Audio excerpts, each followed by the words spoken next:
Stevens Pass stands at an elevation of 4,061 feet above sea level in the heart of the Pacific Northwest's Cascade Mountains. Large granite outcroppings tower above the densely forested landscape, creating a cool, wet rainforest on the west and semi-arid country on the east. Weaving through this seemingly impassable barrier is a transcontinental railroad connecting the heartland of America with the Pacific Northwest and the Orient. BNSF Railway utilizes an historic route carved by John F. Stevens over 100 years ago. A continuous parade of increasingly long and heavy trains roll back and forth over the beautiful terrain on what is properly named the Scenic Subdivision.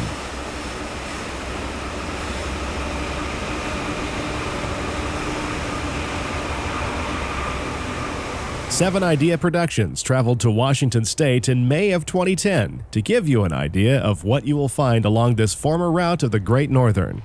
Needless to say, we were not disappointed.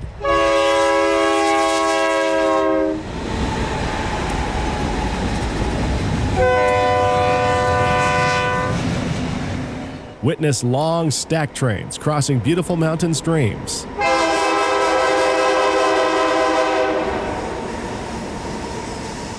Heavy grain trains battling 2.2% grades with mid and rear end DPUs.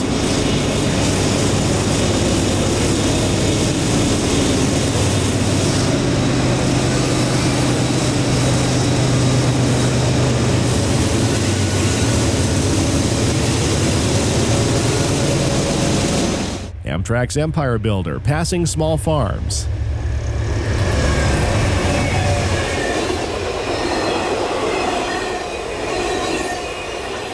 And rolling through the longest tunnel in the United States.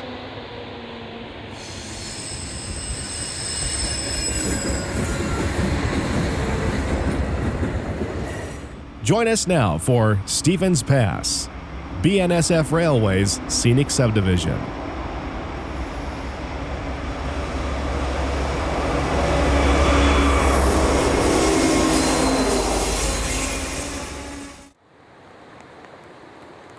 The Scenic Sub is located in the state of Washington, named for our country's first president. This northwest corner of the lower 48 was the last leg of James J. Hill's transcontinental railroad between St. Paul, Minnesota and Seattle. It was completed in 1893. Now part of BNSF Railway's Northwest Division, the Scenic Sub starts at Seattle and heads compass north along the Puget Sound to Everett. There it turns east, following the Skykomish River into the Cascade Mountains, and crosses Stevens Pass through the famous 7.8-mile-long Cascade Tunnel. The line then descends the east side of the Cascades, eventually meeting the Columbia River at Wenatchee. Gray skies greet us at Everett, Washington, the starting point of today's visit to the Scenic Sub. The Olympic Mountains peek through the clouds as we look across Possession Sound, a part of the greater Puget Sound. The Everett waterfront is home to Naval Station Everett, the Kimberly-Clark Paper Mill, and the Port of Everett, which includes a marina and a deep-water commercial seaport handling a wide range of marine cargoes. We are overlooking Pacific Terminal, the port's container yard not far from BNSF's Everett Station.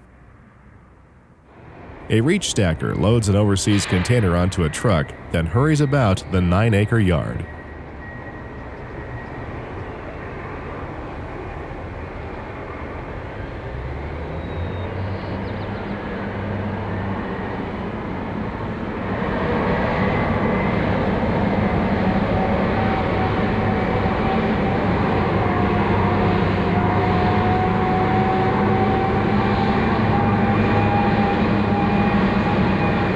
Container business is growing rapidly at the port and has doubled in the past 6 years.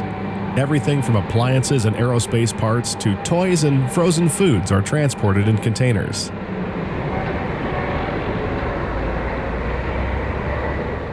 BNSF's Everett Station is located at the former Amtrak depot, which is milepost 1784. A westbound dirt train powered by 3 EMD SD-75M war bonnets passes the depot on the Scenic Sub.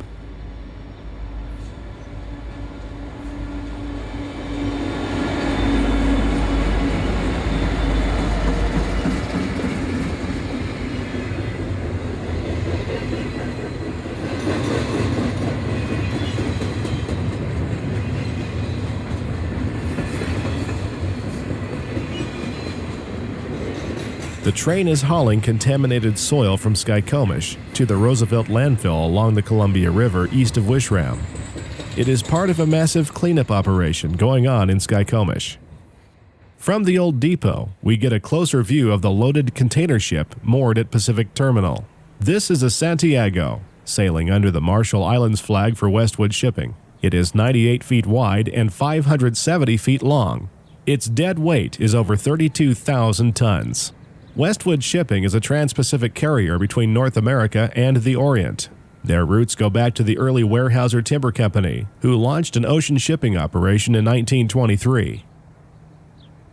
Reaching the Orient was the dream of the empire builder James J. Hill when he built the Great Northern's transcontinental route between St. Paul and Seattle. Over 100 years later, that dream is still realized through GN's descendant BNSF Railway.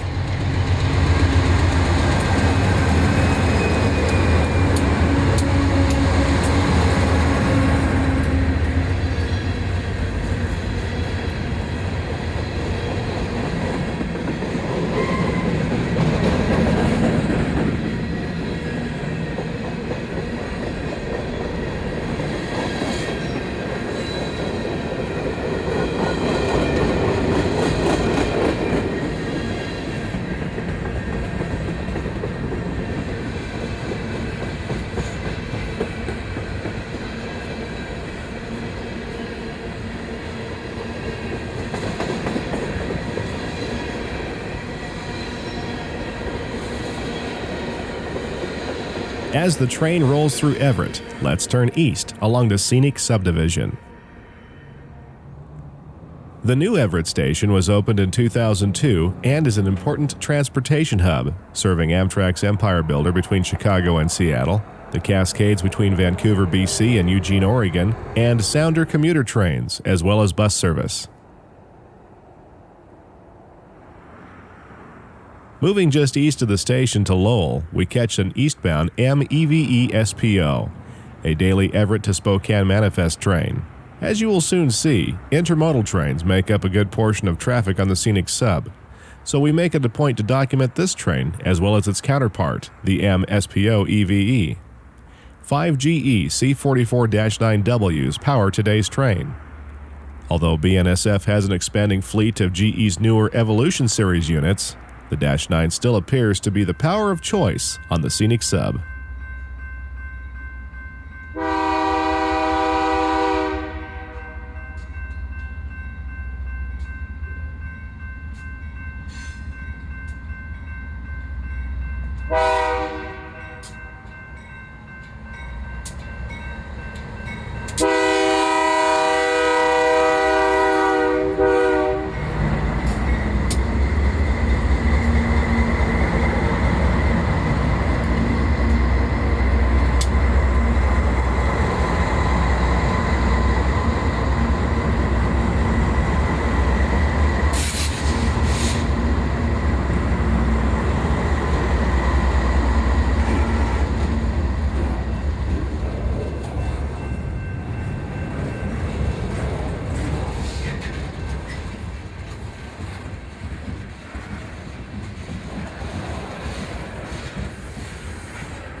Departing Everett, trains encounter only a slight grade of around 0.5% as they continue their inland journey up the Skykomish River valley.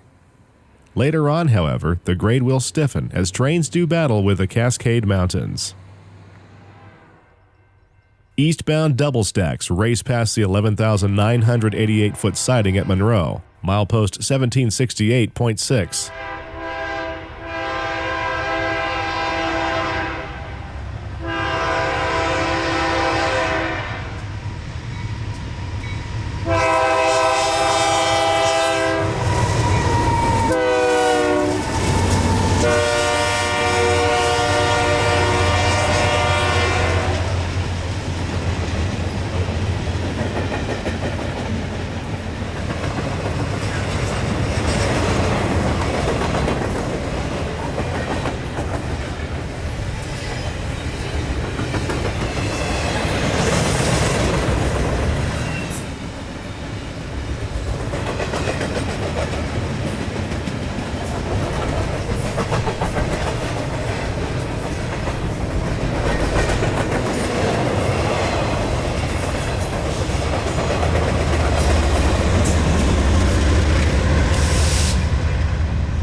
"5 miles east of Monroe, near milepost 1763, Amtrak's Empire Builder races past farmland on its 2,200-mile journey to Chicago.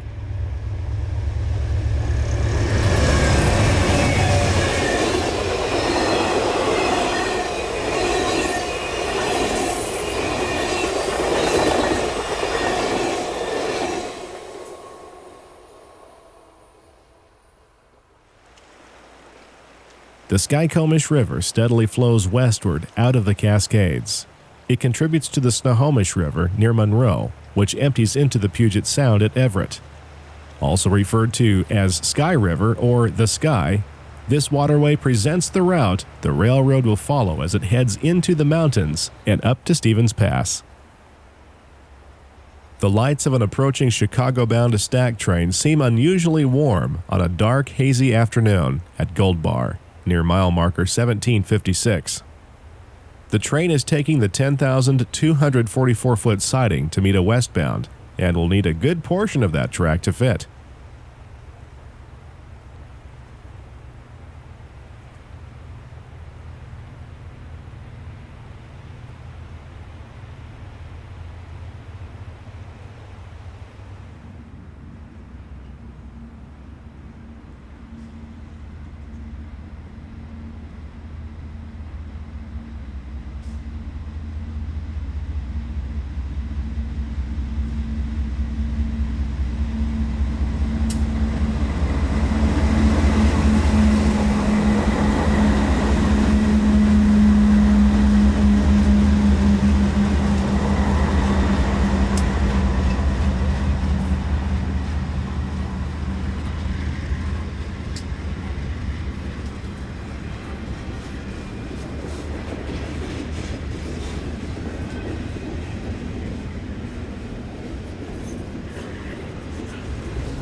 We don't have to wait long for the lights of the opposing train to appear.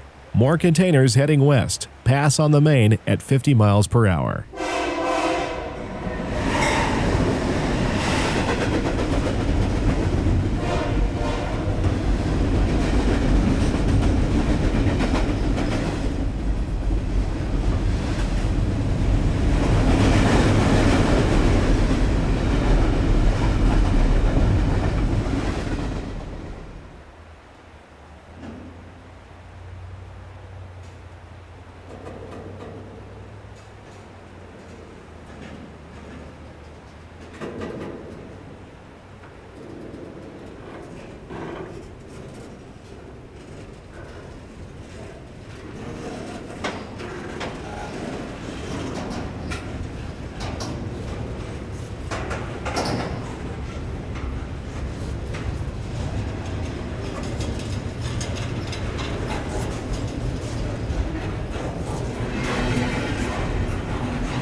A pair of DP units shove on the rear of the train as the grade increases to around 1%. We have reached the Cascade Mountains, the most difficult portion of Great Northern's transcontinental railroad, and one that turned out to be the most tragic.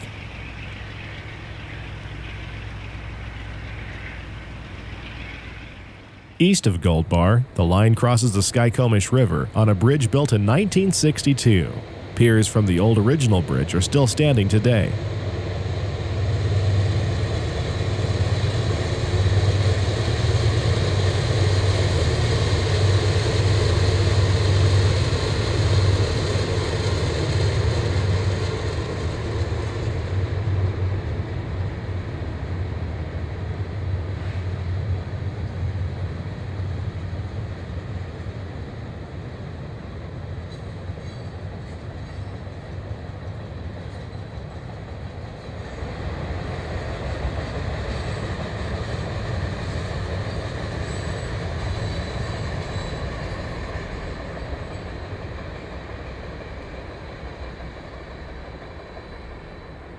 The clouds lift, revealing the jagged peak of Mount Index, its great towers rising 4,250 feet above sea level. This makes a nice backdrop for a westbound stack train crossing the North Fork of the Skykomish River.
On a different day, a work train rolls through Index sporting some older BN power, including a GP38-2, two ex-BN cabooses, and a GP30 on the rear.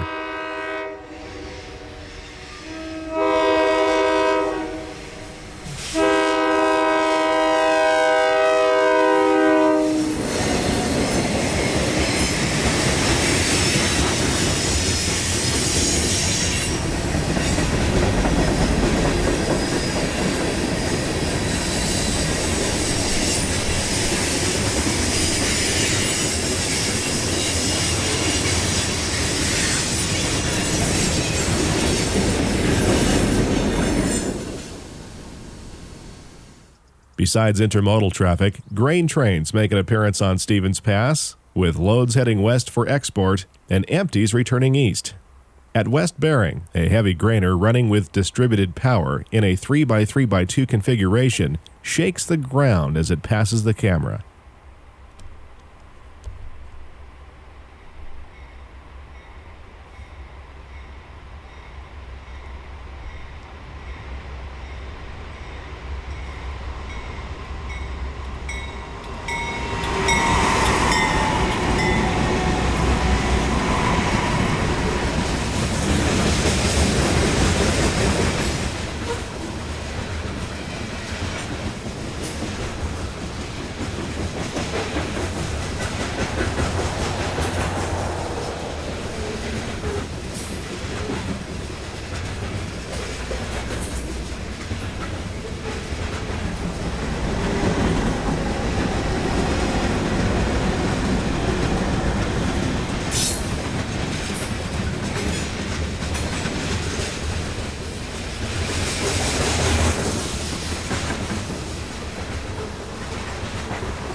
3 miles west of Skykomish, milepost 1735.2, a Spokane to Everett manifest crosses the south fork of the river behind a pair of ex-Santa Fe war bonnets.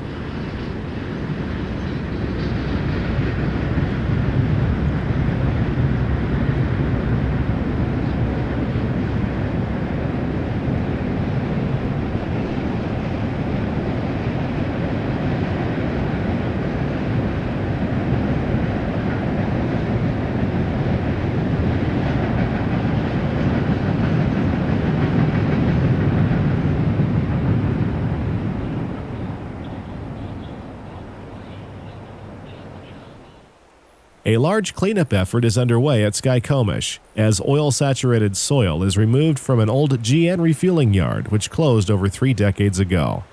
The project is expected to cost up to $100 million and will be completed by 2012. Amtrak's eastbound Empire Builder arrives at Sky and slows for a meet with a long westbound stack train.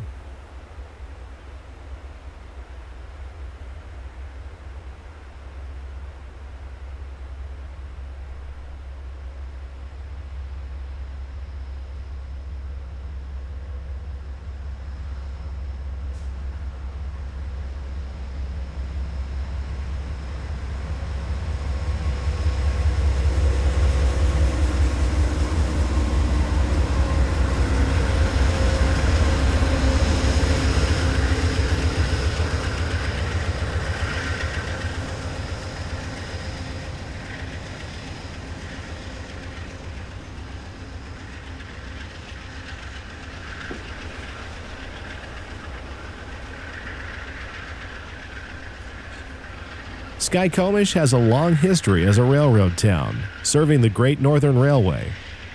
From 1909 to 1956, it was the western terminus for electric operations through the Cascade Tunnel.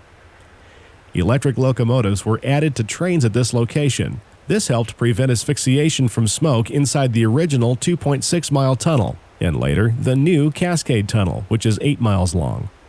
Electrification ended in 1956 when a ventilation system was installed in the tunnel. Another long stack train running 3x3 heads downgrade at Skykomish.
From Skykomish to the summit at Stevens Pass, the railroad gains 1,953 feet in elevation. The grade stiffens to a maximum 2.2% as it climbs to the west bore of the Cascade Tunnel at Scenic. Trains can be seen working hard up the grade at the Foss River Trestle, which, as we can see, is milepost 1728.2.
The MEVESPO crosses the trestle as it climbs upward toward Stevens Pass.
Just above the Foss River trestle, an eastbound Z train bends around the curve.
Farther up the mountain near Deception Creek, a loaded grain train rolls through a cut as it eases down the 2.2% grade.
The sound of EMD SD70 Max working upgrade tell us an empty coal train is coming our way. The train crosses Deception Falls Bridge as it winds upward through the dense forest. This train originated at Roberts Bank, British Columbia, and is bound for the Powder Basin.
Farther up the mountain, we find a small pond surrounded by a grove of alders.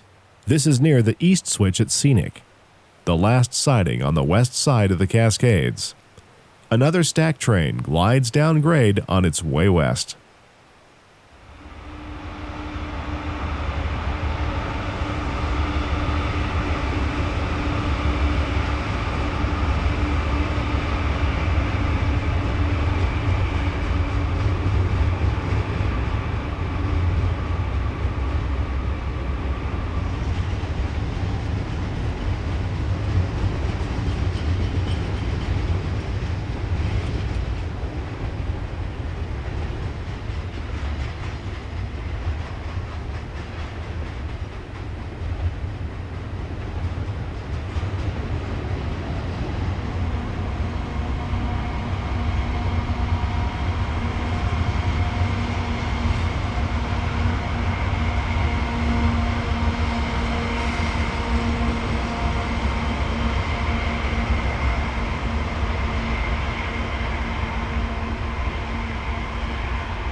For engineer John F. Stevens, these mountains proved to be the toughest to conquer, and for the Great Northern Railway, the most dangerous. This is Windy Mountain. 100 years ago, on March 1st, 1910, an avalanche 1/2 mile long and 15 feet high swept down toward the community of Wellington in the middle of the night, knocking 2 trains off the tracks and into the Tye River 150 feet below. 96 people lost their lives in what remains the worst avalanche in the history of the United States. In October 1910, Wellington was renamed Tye after the nearby Tye River, and later abandoned when the new Cascade Tunnel was completed in 1929. This is what Wellington looks like today. Concrete snow sheds were built over the old avalanche site and now appear to be growing into the mountain. The area was allowed to return to its natural state and is now heavily forested.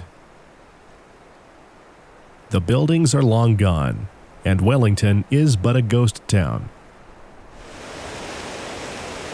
The Tye River flows as it always has, delivering snowmelt to the Skykomish River.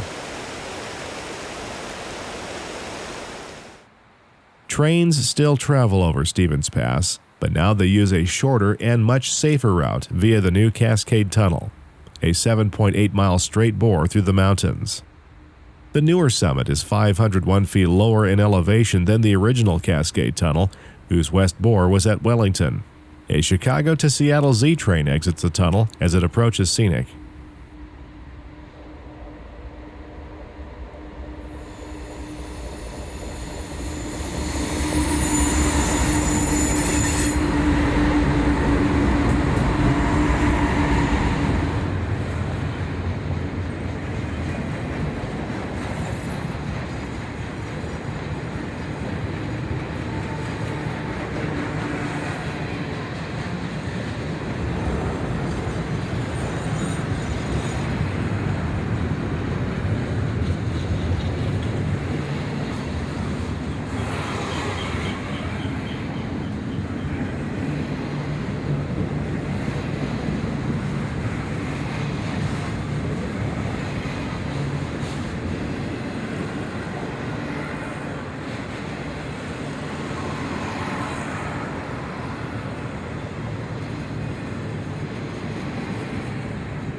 The eastbound Empire Builder waits in the hole at Scenic for a signal to proceed into the tunnel.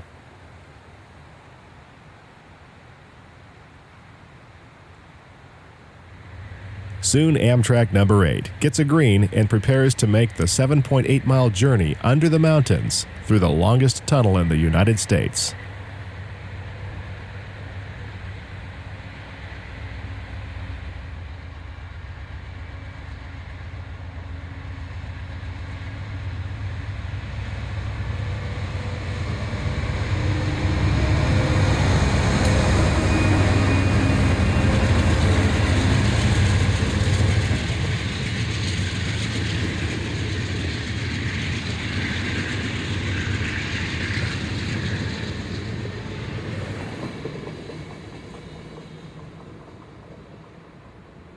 Cowboy Mountain looks on as the train disappears from view.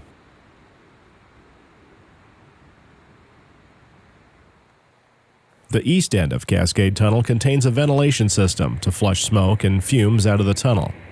The number 8 soon emerges back into daylight, cresting the summit of Stevens Pass at 2,882 feet above sea level.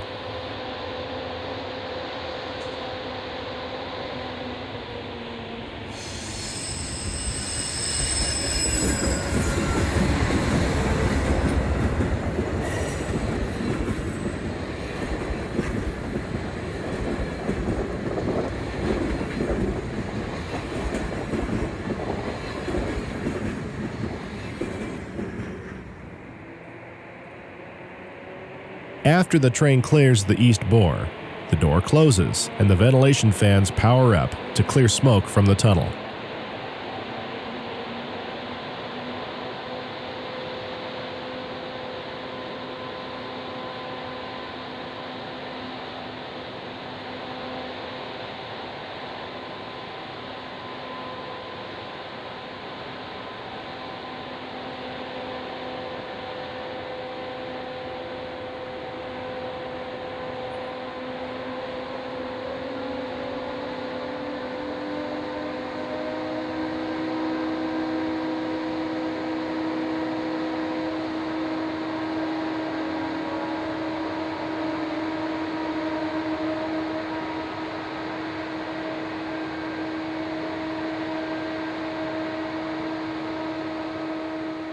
Eastbound trains have to tackle a 1.7% uphill grade inside the tunnel. The dense fumes and lack of oxygen make it very difficult to breathe, while at the same time adversely affect the performance of locomotives. During a tunnel flush, smoke is forced out the west bore, a process that lasts up to 30 minutes. And in case you were wondering, even though we found the fans to be quite loud at the east end of the tunnel, they were not audible from the west end. A high green at East Scenic means a Seattle East dispatcher has routed another westbound through the Cascade Tunnel. The smoke has cleared, and we can see what looks to be a dim light flickering from deep within the black hole. By zooming in, we can tell that the light at the end of the tunnel is in fact a train. Even with the ventilation system, train crews still carry portable respirators in case fans fail or a train stalls inside the tunnel. Safety stations also exist at intervals inside the bore, with additional oxygen tanks and other safety equipment just in case of an emergency.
When an eastbound train works up grade inside the tunnel, the door at the east end remains closed and the fans run at reduced power to pump fresh air in. When the train gets within a half-mile of the portal, the door opens. An empty grain train soon emerges, having conquered the west side of Stevens Pass.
The train is clear of the tunnel, and the flush cycle begins again.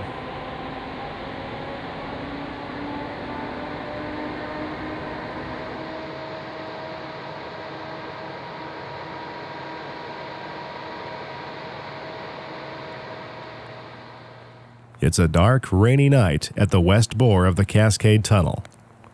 The signal tells us there is going to be a meet at Scenic. Soon the lights of a westbound bare table train penetrate the night.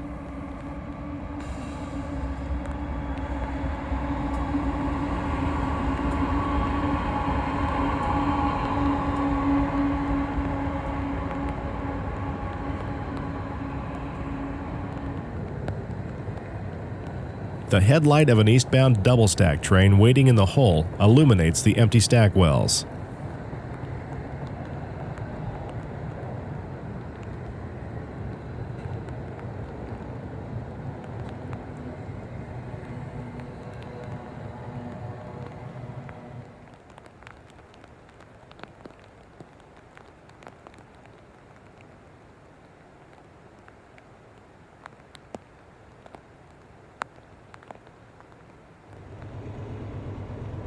Soon the long stack train is again on the move, as it prepares to disappear under the mountains.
The first sighting on the east side of Cascade Tunnel is Berne. It is 12,323 feet in length and is on a 2.2% downhill grade for eastbound trains.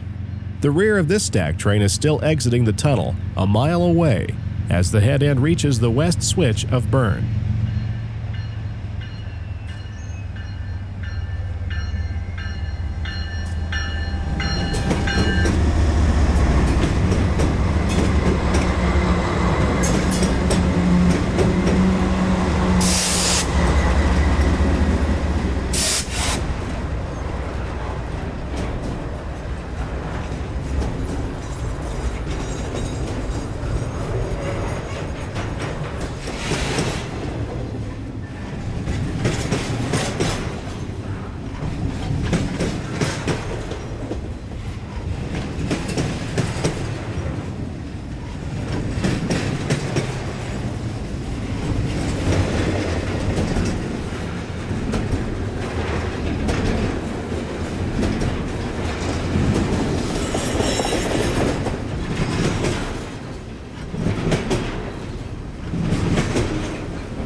A Chicago to Tacoma vehicle train climbs the grade at Berne.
The track continues downgrade east of Berne, crossing the 546-foot-long Gaynor Trestle.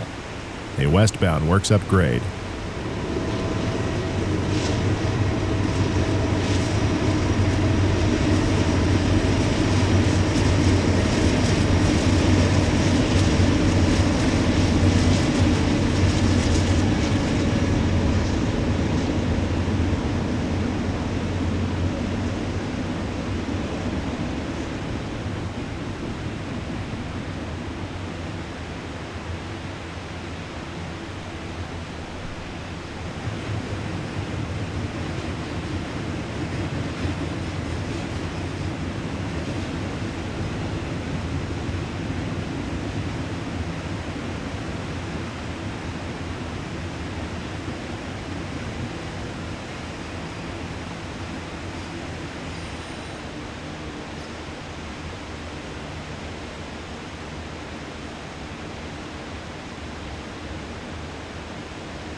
A heavy grain train with 9 units running 4x3x2 puts on a show at Gaynor. 39,510 horsepower take 111 loaded grain hoppers up the 2.2% grade.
The signals at mile marker 1695.2 indicate that another westbound is in the block. As the Chicago to Seattle Z train thunders up the grade, it passes one of many defect detectors found on the hill.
BNSF detector, milepost 1695.1, no defects.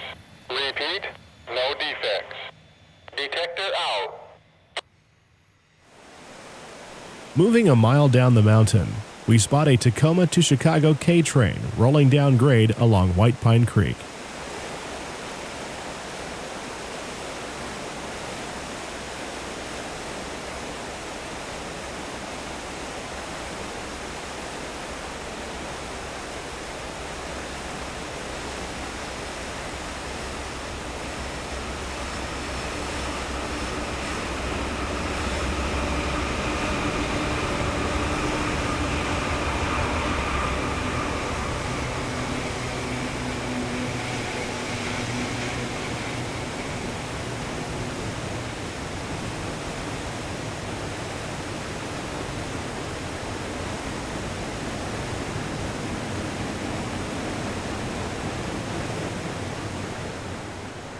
A series of spring rainstorms swept over the Northwest during our visit in May of 2010.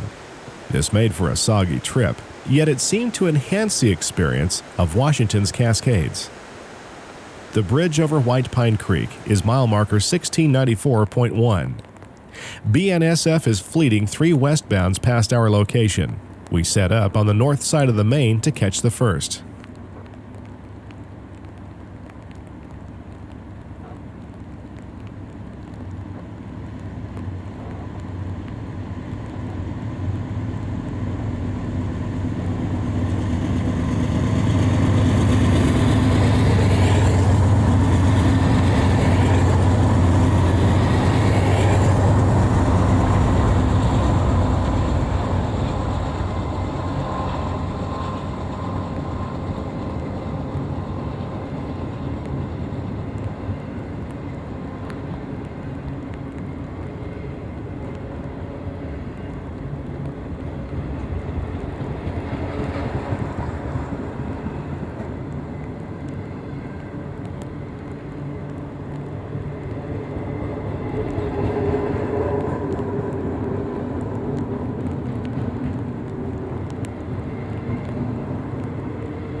Within a few minutes, a second train, a ZCHCSSE Chicago to Seattle train, crosses the creek.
Switching to the other side of the track, a Chicago to Tacoma stack train climbs the grade on a rainy spring afternoon.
A Y-track exists at Merritt, milepost 1692.4, and is used by maintenance of way. The grade has now been reduced to around 1%, and track speed is now 45 for freight and 55 for passengers. An eastbound Seattle to Chicago Z train will begin to pick up speed as it passes by.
The next siding to the east is Winton.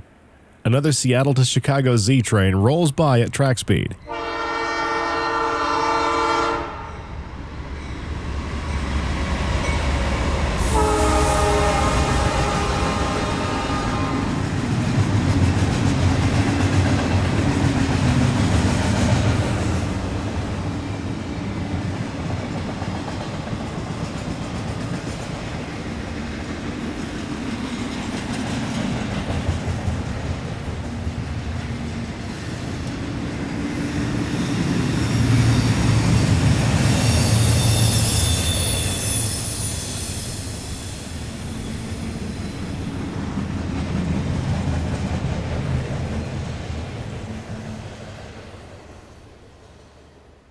The community of Winton was home to this long fiber mill, located along the main line.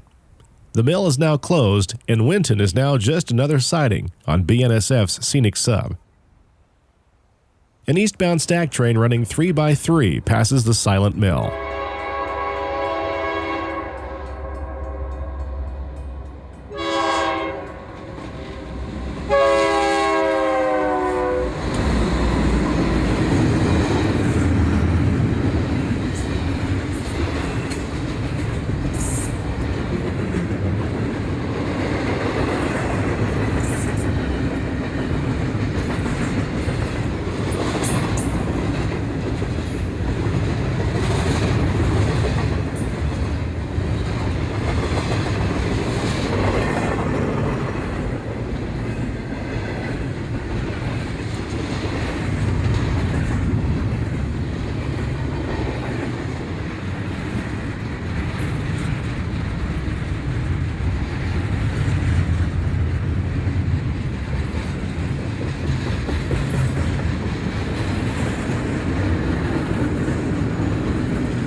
Traveling a few miles east through the Wenatchee National Forest, we arrive at Winton Tunnel, milepost 1684. A westbound Chicago to Tacoma vehicle train symboled the VCHC-TAC exits the 4,059-foot-long straight bore.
At Plain, trains cross the Wenatchee River on a 359-foot-long bridge.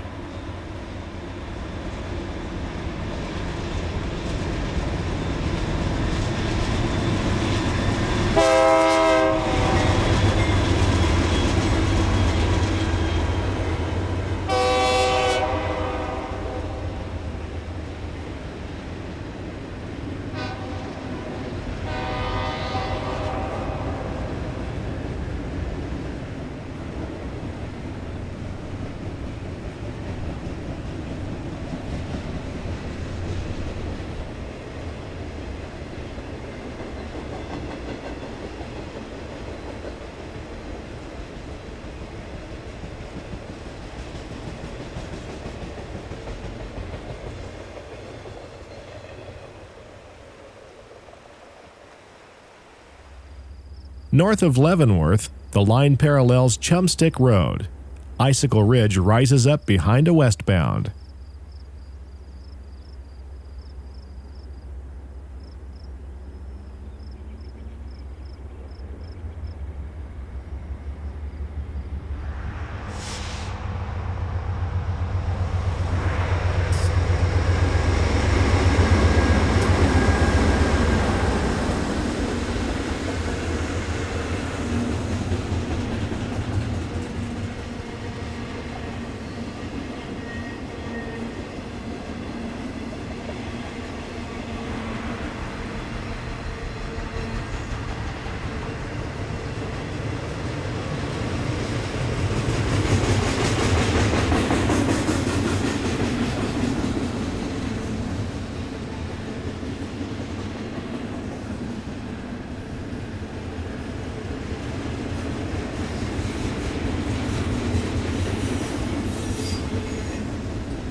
Welcome to Leavenworth, a Bavarian-style village located at the base of what might as well be the Swiss Alps. In this case, Icicle Ridge in Washington's Cascades. Leavenworth was incorporated in 1906 with strong ties to the GN. The city was transformed into a mock Bavarian village in the 1960s to help its struggling economy. Today, those who wish to get a little taste of Germany don't have as far to travel. Leavenworth's annual Oktoberfest celebration is said to be one of the largest in the world outside of Munich. Even well-known American franchises in Leavenworth have a Bavarian twist to their signage. A new addition to Leavenworth is this Amtrak station, which reopened in September 2009. The westbound number 7 should be arriving at Icicle Station any minute. First, an early morning stack train takes a siding at Leavenworth.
This stacked train is too long for the 7,860-foot siding, but will not be delaying the westbound Empire Builder. By the time it arrives at the station, the Seattle East dispatcher has already realigned the switch, and the stacker is again on the move.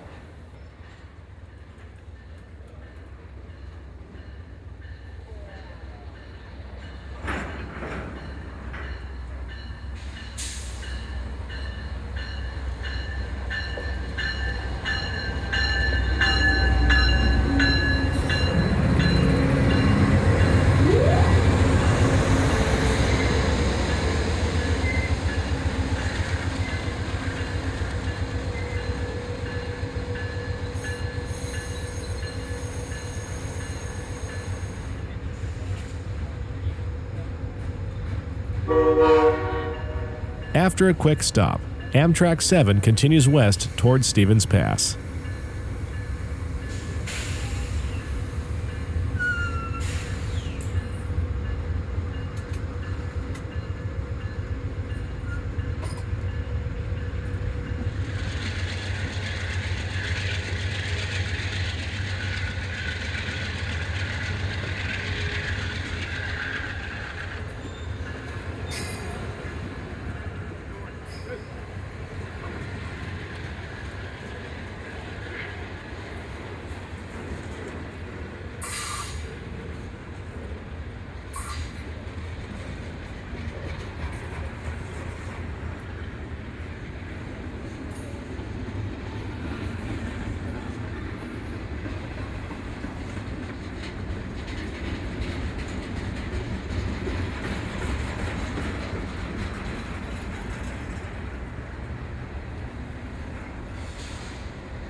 A vehicle train makes good time on its way to Tacoma.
The climate begins to change as we leave the Cascades behind.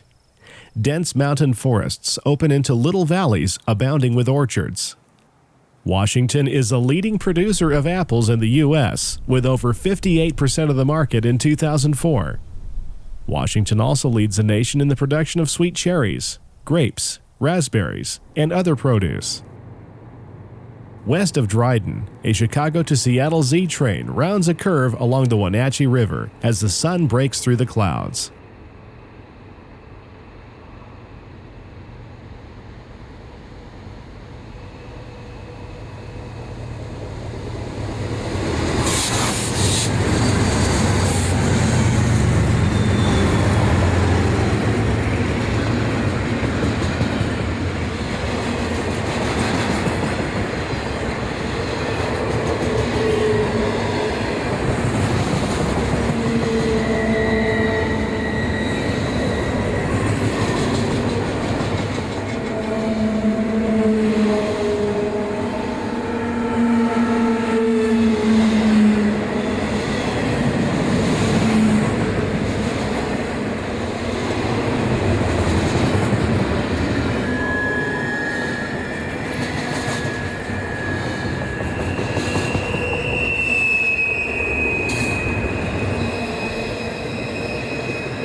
Our eastbound empty grain train is seen again at Dryden, near milepost 1666.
The sun sets over the Cascades as Amtrak 8 races through Dryden on its way to Wenatchee.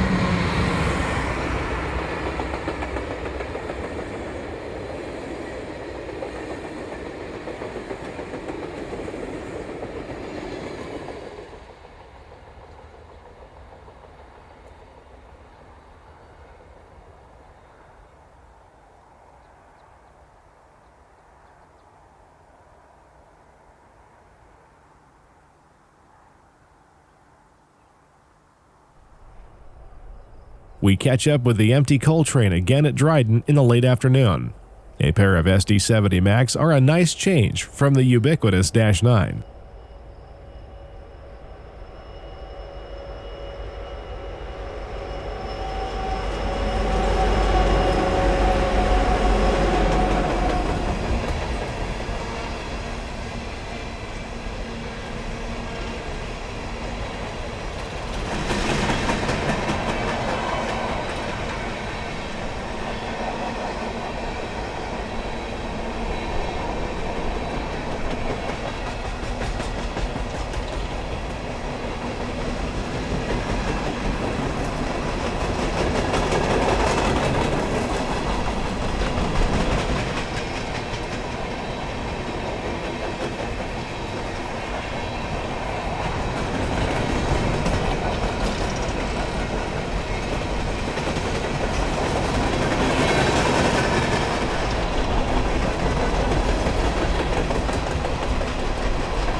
Between Cashmere and Wenatchee, the grade lessens to around 0.5%, as train after train races past numerous orchards in the Wenatchee Valley.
Just east of Cashmere, BNSF 1009 West, wearing Heritage 1 colors, leads a stack train on a rainy afternoon.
Cherry trees top a hill just west of Wenatchee, which is actually known as the apple capital of the world. Apples harvested from many orchards in the area are enjoyed all over the globe. This was all made possible when James J. Hill's Great Northern Railway came through the Wenatchee Valley, allowing freight shipments to national markets. The next time you enjoy a Washington apple, you can thank the empire builder himself, who helped bring it to your table back in 1893. Another westbound takes stacks and containers over the Scenic Subdivision.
The west end of Wenatchee is Olds Junction, where the Cascade and Columbia River Railroad interchanges with the BNSF.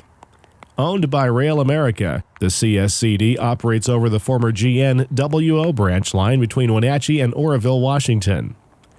A clear signal at Olds Junction alerts us to an eastbound stack train as it heads into town for a crew change.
We set up at Olds Junction early in the morning in time to catch the westbound Empire Builder on its daily run to Seattle.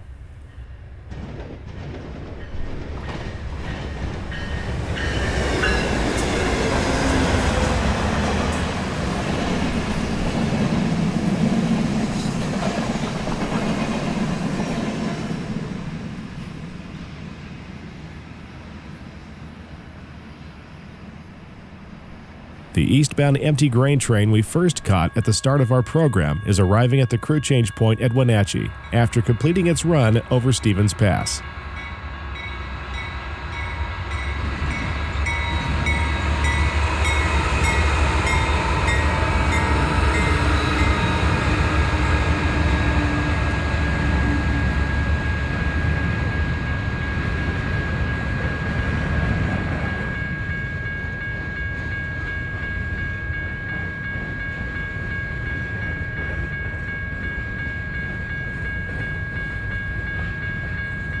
A westbound vehicle train waits on the old WO main.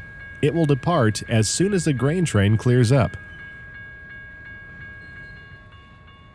Wenatchee is an away terminal for both Seattle and Spokane-based crews. A home away from home to rest and wait their turn to take a train back to their home terminal.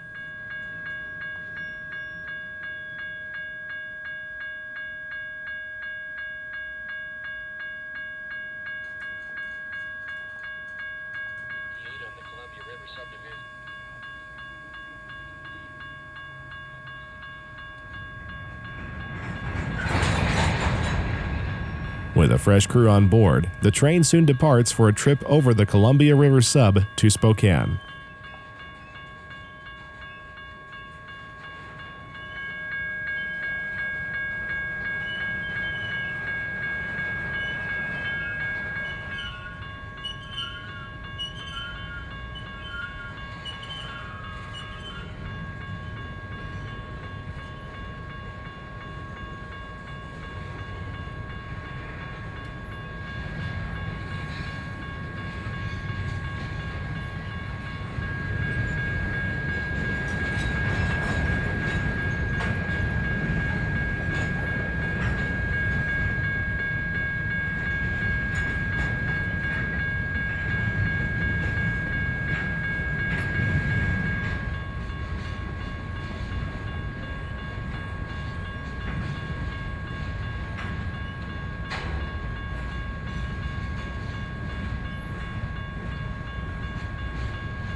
The vehicle train, which includes 2 Boeing 737 fuselages, begins to pull west. They will be delivered to Boeing at Renton, Washington, a south suburb of Seattle. The 737 series is the best-selling jet airliner in history, with over 6,300 aircraft delivered since 1967, and more orders on the way.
The train departs Wenatchee on the W.O. Main and will cross over to the Scenic Sub at the north end of town. And if you have noticed, there is an ordinance here against train horns, so trains slip out of town rather quietly. Locomotives are tied down in between assignments near the crew office at Wenatchee Yard. These are used as DP units to assist heavy trains over Stevens Pass.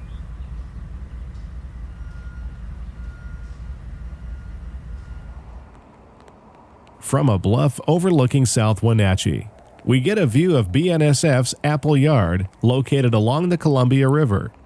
It looks a little busy this morning with 2 westbound stack trains apparently tied down for the moment and an eastbound stacker waiting for a clear signal to proceed on the Columbia River sub to Spokane.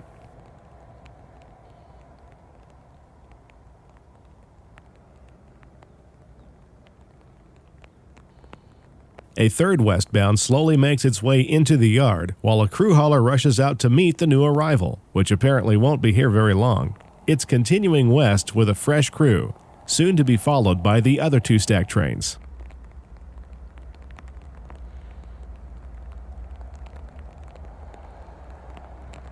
Appleyard was a major yard on the Great Northern's Cascade Division. It was also the eastern terminus for the electrification system through the new Cascade Tunnel. Today, it is still used for switching operations. A snow dozer, recently painted in Burlington Northern's Cascade Green, catches our attention, along with a cupola caboose. It was stationed here the previous winter to work the east side of Stevens Pass. Back at Wenatchee Yard, we set up at the Amtrak platform to catch one final train arriving from the west before the sun goes down. Another Everett to Spokane manifest prepares for a crew change after completing its journey over the Scenic Subdivision. We hope you've enjoyed your tour of this busy BNSF main line over Washington's beautiful Cascade Mountain Range, and like us, look forward to returning again to Stevens Pass. Thanks for watching.